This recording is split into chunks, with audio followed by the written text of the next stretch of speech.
We're building trap rooms and luring wizards to their doom. That's right, it's Super Boss Monster from Brotherwise Games.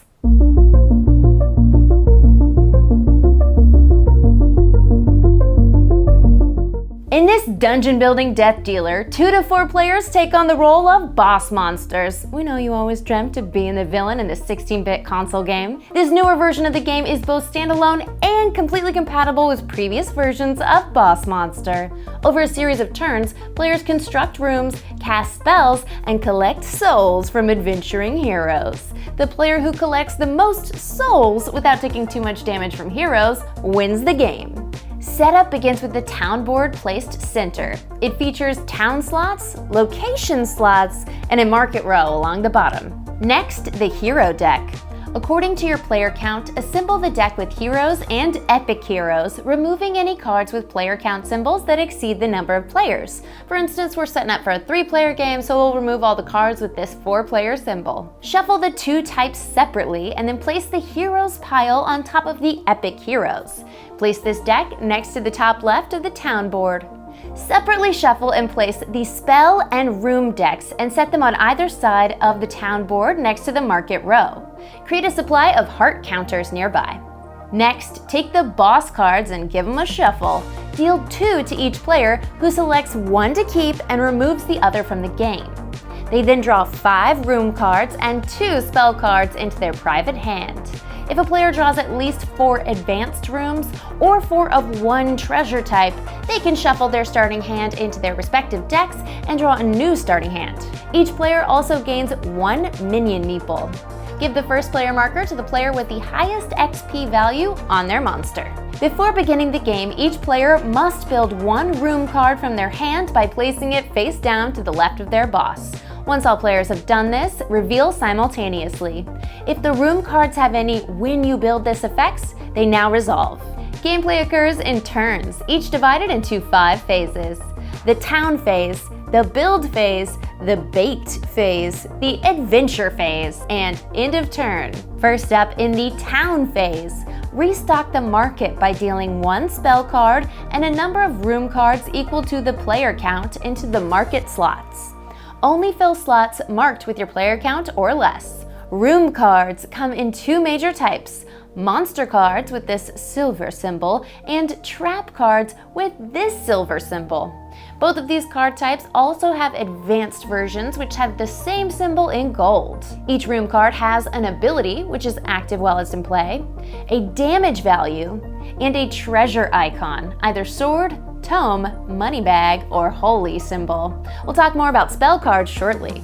Then, draw and reveal a number of cards from the hero deck equal to your player count. Let's take a look at a hero card. Each has a name and class, a treasure icon, a health value, and a wound symbol, 2 in the case of epic heroes. Most heroes should be placed in the town row from left to right. Any heroes with abilities that move them to a location, put them there immediately. If a hero would be placed in town, but there aren't enough open spaces for your player count, move the leftmost hero to the location matching their treasure icon, gaining a +2 heart token. If that's full, they go to the tavern, where they gain a -2 heart token. Slide the heroes up in town to the left and fill in the space with the newly drawn hero.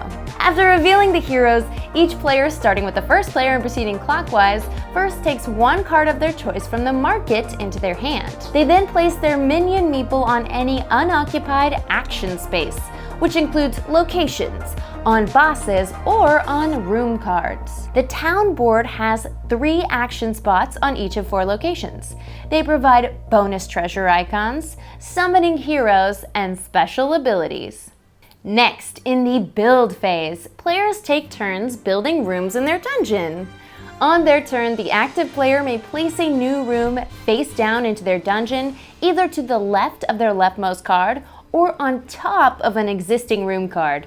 Advanced room cards can only be built on top of a room with at least 1 matching treasure icon, and a dungeon can only have a maximum of 5 room slots. Once all players have had a turn, reveal the newly placed cards simultaneously. Before the bait phase begins, resolve the action space your minion is on. Next, in the bait phase, the heroes venture into the dungeons based on their treasure icons. Resolve the heroes only in the top town row, from left to right, one at a time. The players add up the treasure icons in their dungeon and boss cards, and the player with the most of any type lures that hero to their dungeon's entrance, which is located beside the leftmost room card. In the case of ties, the hero stays in town, racked with indecision. Heroes in the locations on the board stay put and are only lured if a player's meeple is on their summoning spot. That player may send the hero to any player's dungeon along with its additional heart token. The tavern has a summoning spot as well, but that only works for the topmost hero in the tavern. After heroes have been assigned, play moves to the adventure phase. Once again, players take turns. On their turn, the active player resolves one hero at their entrance at a time. They move the hero through the dungeon from left to right, triggering damage and room effects at each room.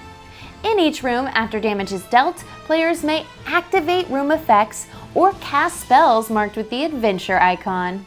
If a hero moves out of a room with a cumulative total of damage that exceeds their health, they, die. The boss gets to claim their card face down under their hero. One soul acquired.